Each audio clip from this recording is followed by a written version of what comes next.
What's going on out there, YouTube? It's SEL0320 representing JVS. I am back again for another review for Westworld to my great satisfaction. The first episode, Journey into Night, the second season of Westworld, was amazing.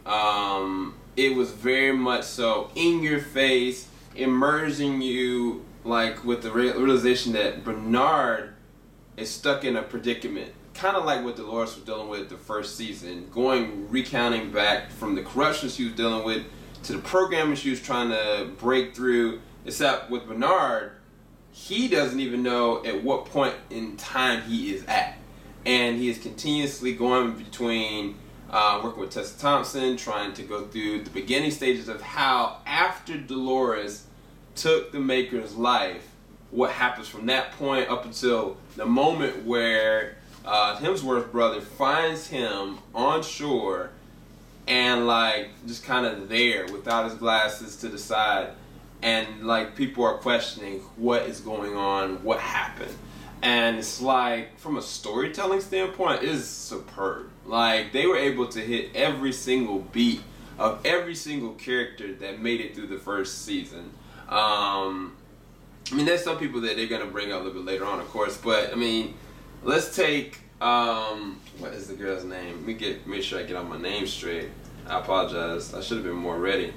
But to be quite honest with you, when I looked at it the first time, I went through about 20 whole minutes of watching it, and I realized that there was nobody really saying anything. And I thought that was just the episode, and it totally threw me off guard.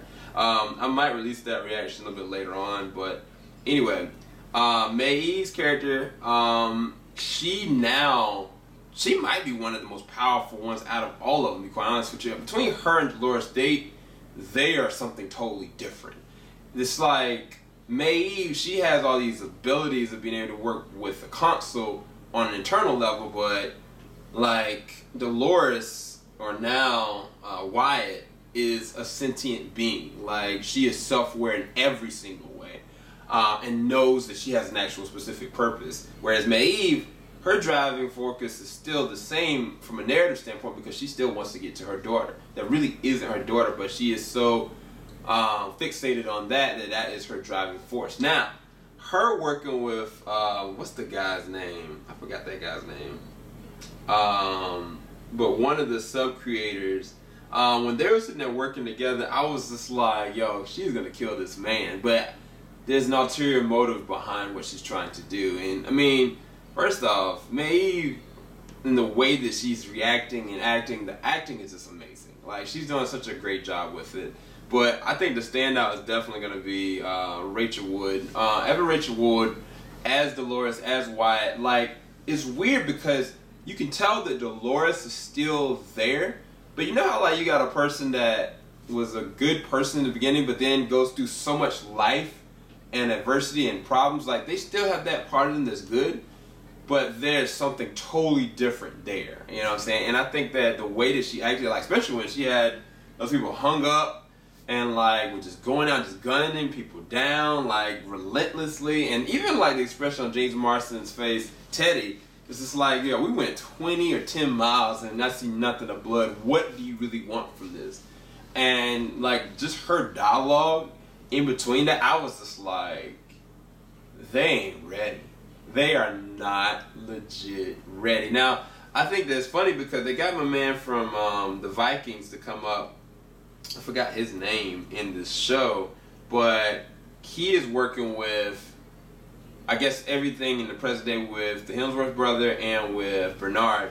And the very end, in looking and seeing all those bodies in the water, and what Bernard says, it just doesn't add up.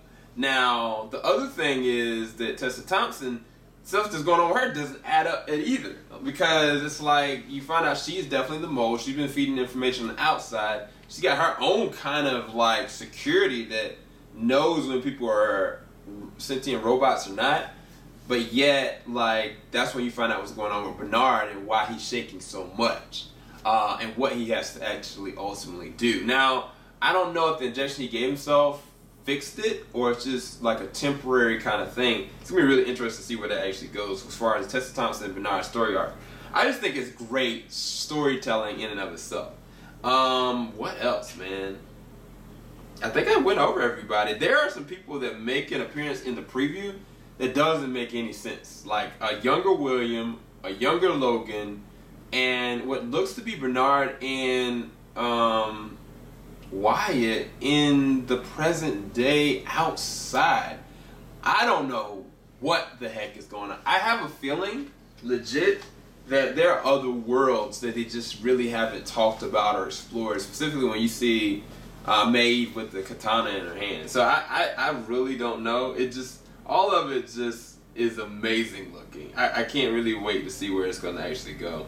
Was there anything else? Ooh, the Man in Black, Ed Harris himself, coming in clutch. Like he's gonna be the survivor of all this, and he is gonna thrive. Now, I think it was a bad idea him shooting Robert, but I don't know that he killed Robert. You know what I'm trying to say? Like, I just saw the slide of his face kind of go off, but that whole conversation, I was like, there's more to this. There's definitely more to this. Even the Indian that, like, when they did the scalping and found what was going on, like, all this is a part of something more elaborate that we cannot see. So, hopefully y'all enjoyed this review. Definitely a great episode. Talk to you guys next week. Keep it locked. JVS ain't gonna stop. Peace, guys.